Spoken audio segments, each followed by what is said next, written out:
Welcome back to True Leather Faith. We're continuing our series on slaying the marriage dragons. And last time we dealt with the first one, and that's busyness. Being too busy to be able to provide a home, a family, a marriage.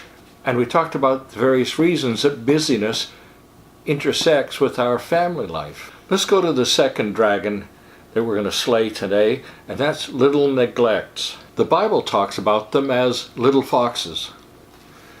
But let me read you a headline from a newspaper of about, 20 years ago.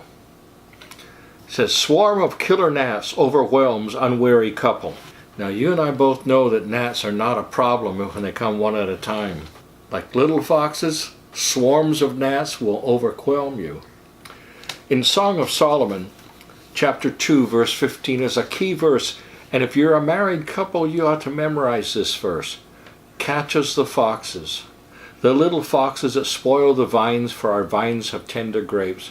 Now what's the deal about vines and grapes and little foxes? Foxes, because they're small, can get underneath the leaves and do a lot of damage to the root system and to the trunk of that vine and destroy the vine before we know there's anything going wrong. And that's the same way it is with marriages. Things get in and under and around where you don't see them, and before long you realize, something has died here. So let's look at the three main areas of little neglects, or the little foxes. The first one is avoidance.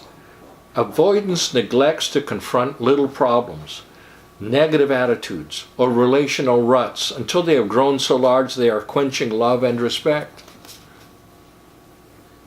They become big old fat foxes. The second main area of neglect is forgetfulness.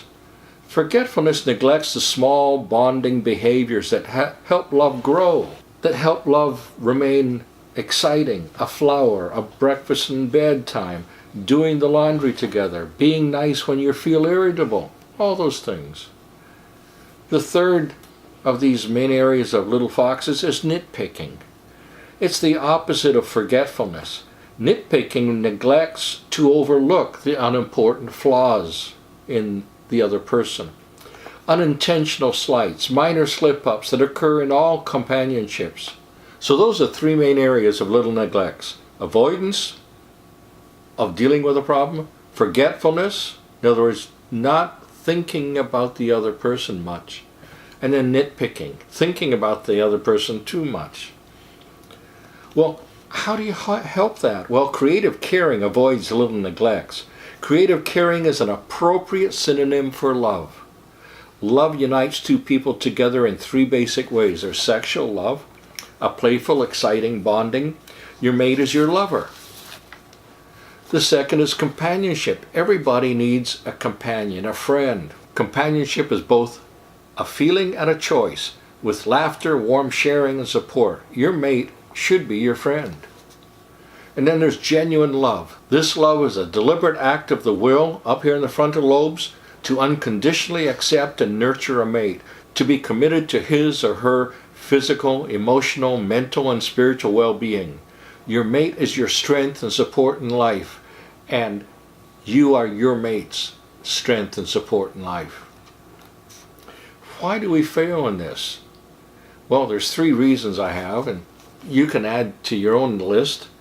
One, the refusal to deal with potential harmful factors in a relationship is not a decision that is made, but one that is often pushed onto a couple.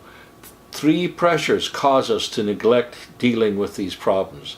A defective sense of courtesy, in other words, you don't want to bring that up because it might hurt, might offend, and all the rest. Fatigue, I'm too tired to be bothered with this. Or avoidance of confrontation. I don't like to get into anything that might cause a fight. The description of love in 1 Corinthians 13 almost implies that love turns a blind eye to faults. This is not quite true. Love will be provoked if love is being threatened. Love does not bear with the death of love in a relationship. Love does not endure the destruction of love in a marriage. How do you resolve this issue of neglect, this marriage dragon, this little fox that's destroying the vineyard? Well, we got to face the consequences. The little foxes of Song of Solomon 2:15 must be caught or kept from entering the vineyard. Ignoring them and hoping they will just go away or that your relationship will evolve into something more satisfying down the line isn't going to suffice. Old wounds would have to be reopened and healed properly, and that's painful. Determination to rebuild would have to overwhelm the inertia of apathy and indifference. It's not easy. It's not going to be easy. I hope you'll see the importance of dealing with this one marriage dragon of neglect, because it creeps up in every marriage. Next time we'll come back and we'll deal with the third marriage dragon, and that's the marriage dragon of disloyalty.